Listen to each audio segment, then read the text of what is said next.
How to fix no SIM card detected error iPhone.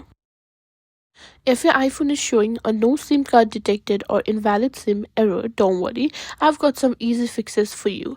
In this video, I'll walk you through step-by-step solutions to get your SIM card working again, so let's jump right in. First, try a simple restart. Press and hold the power button, then slide to power off, wait a few seconds and turn it back on. If that doesn't work, enable and disable airplane mode from the control center. This refreshes your network connection. But if the issue persists, just remove your SIM card, use a SIM ejector tool or a paper clip to open the SIM tray. Just take out the SIM card and check for dust or damage and gently wipe it with a microfiber cloth and reinsert the SIM properly and push the tray back in. Next, ensure your iPhone is up to date. Go to Settings. From there, go to General and tap on Software Update and install available updates.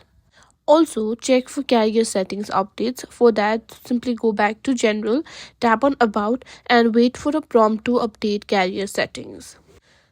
But if the problem still isn't fixed, try resetting your network settings. Go back to General, scroll down until you find an option that says Transfer or Reset iPhone.